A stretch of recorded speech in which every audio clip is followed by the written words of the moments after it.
Assalamualaikum warahmatullahi wabarakatuh. Alhamdulillah hari ini jumpa kembali kita di Anur Channel ya. Bagi kali ini kita akan mengupas tuntas hikmah hari kita berkorban.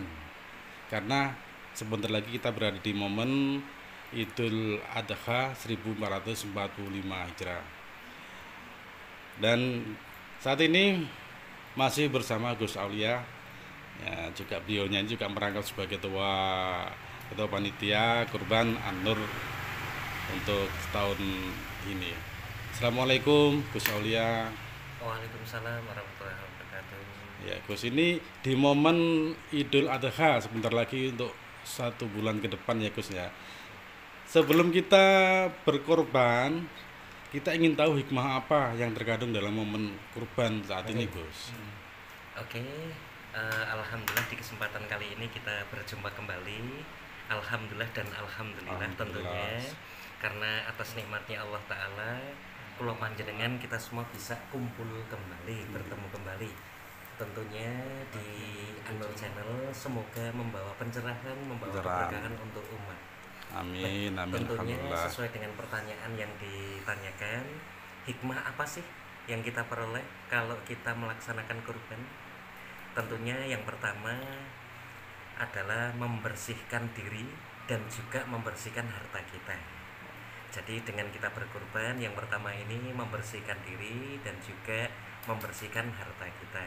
Kemudian yang kedua tentunya juga apalagi hikmah yang diperoleh, tentunya juga bisa menolong sesama sebagai bukti cinta kasih sayang kita kepada sesama. Kepedulian sosial nih Gus ya. Betul. Jadi sesama yang mungkin selama ini tidak merasakan ketemu daging, sehingga dengan adanya momentum Idul Adha sering disebut dengan hari raya kurban. Dengan adanya kurban tadi, hikmahnya adalah bisa bermanfaat untuk sesama. Nyenengke jamaah kulaan seneng iya. ya Gus ya. Betul. Barang siapa nyenengke orang lain maka Maka dia juga akan panen seneng panen juga. seneng. Iya. Wah ya. Kalau nggak pernah nyenengke kok kepengen panen seneng, ya nggak Iya. mungkin. Nah, Ya betul Gus. nah, itu yang kedua. Kemudian yang ketiganya, apalagi hikmahnya dengan kita berkurban ini? Tentunya tiada lain adalah menambah keimanan dan juga sekaligus bukti keimanan kepada Allah Ta'ala. Iya, bukti cinta kepada Allah ya Gus. Iya, karena sudah banyak dicontohkan dari nabi-nabi sebelum dengan seperti itu.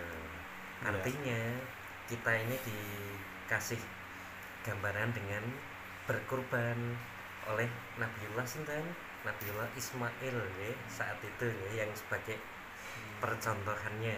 Akan tetapi di sini kita kurbannya bisa dengan unta, sapi atau kambing sesuai dengan kemampuan kita, karena kita kebanyakan di Indonesia ini yang terbanyak adalah kalau tidak sapi ya minimal kambing.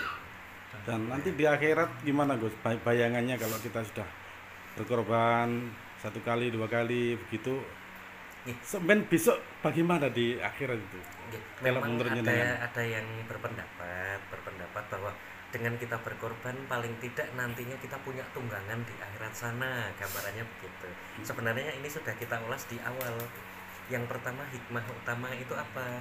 Hikmahnya adalah mensucikan diri dan juga mensucikan harta kita. Artinya di sini mensucikan diri dengan kita berkorban, apalagi betul-betul diniati kurban karena Allah Ta'ala, otomatis diri kita ini bila mana ada kekurangannya dengan kita sedekah kurban ini tadi, ini akan membawa kemanfaatan yang luar biasa. Seandainya kita punya kekeliruan, karena ini daging ini didistribusikan kepada orang banyak orang yang senang akhirnya mendoakan kepada kita gitu, sebagai jalan seperti itu. Jalan apa? Jalan pertolongannya Allah, karena banyak nyenengke orang akhirnya kita dibalas disenengke Allah baik di dunia maupun nanti di akhiratnya. Ya Gus, kalau kita berkorban ini apa itu mencerminkan kita itu ikhlas ya Gus ya untuk harus iya. Karena ikhlas itu dapat memberatkan timbangan amal kelak di Betul Ya, sekali Lars, yang disampaikan betul, memang harus seperti itu nggih.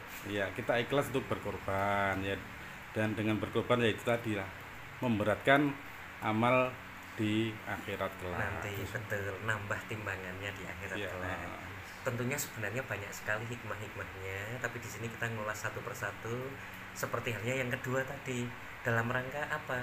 Hikmahnya adalah bisa bermanfaat kepada lingkungan gitu, sosial, terutama kaitannya nopo kulaan seneng gitu. Ini salah satu juga cara untuk nyenengke orang lain.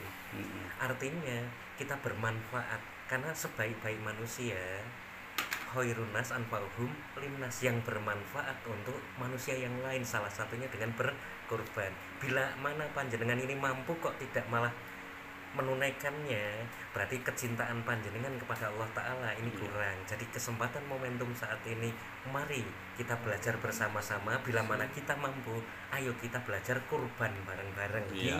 tahun ini. Iya. Ada wacana ini korbannya grade A sama grade B ya Gus ya. Untuk grade A spesial itu 3.600.000 ya. Iya, Untuk betul. yang itu yang reguler itu 3 juta ya Gus ya. Iya, betul.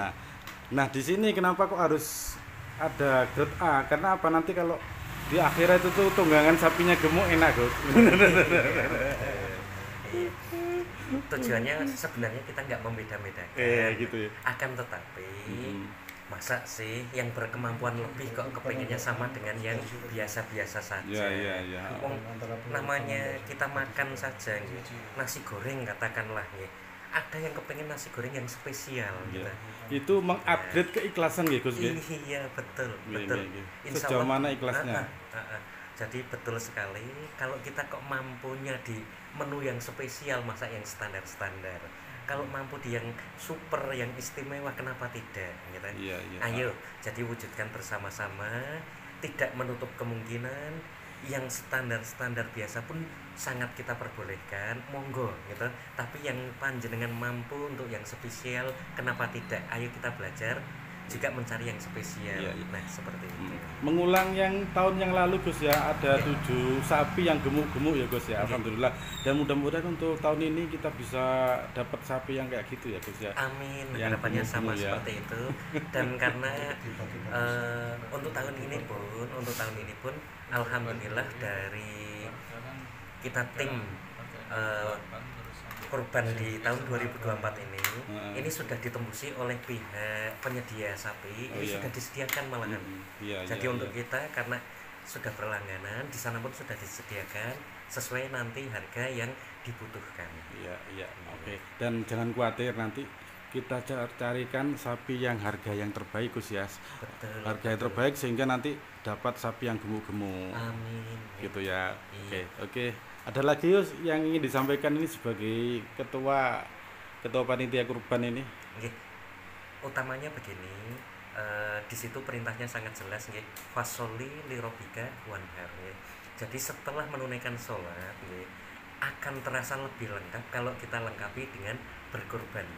Karena nggih, itu gambarannya adalah setelah kita hubungan dengan Allah, jangan lupa hubungan kepada sesamanya tadi. Oke, baik. Jadi setelah hablum minallah melalui sholatnya, jangan lupa hablum minannas. Minannas, hubungan- Minannasnya ini mari kita bersama-sama wujudkan dengan melaksanakan kurban.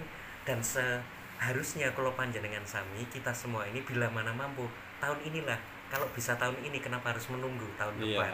apa ya engko lek nunggu kan yo. Ya kalau kita masih iya, usianya masih sampai gitu, masih lagi. mumpung di tahun ini kita masih dikasih kesempatan Iya. hidup, ayo Mumpung gunakan dengan masih sebaik ada mungkin. waktu Iya. ya Gus ya. Oke. Karena kita nggak tahu loh Gus, nanti waktu 1 hari ke depan, mungkin 1 bulan ke depan, kita nggak tahu ya, namanya Betul, manusia betul. ya. Iya, Sopo sing betul. dhisik. Iya betul. Oke. Cukup ya Gus ya, demikian lah Oke. untuk bincang-bincang bersama Gus Alia hikmah kurban untuk tahun ini. Demikian, wassalamualaikum warahmatullahi wabarakatuh. Waalaikumsalam warahmatullahi wabarakatuh.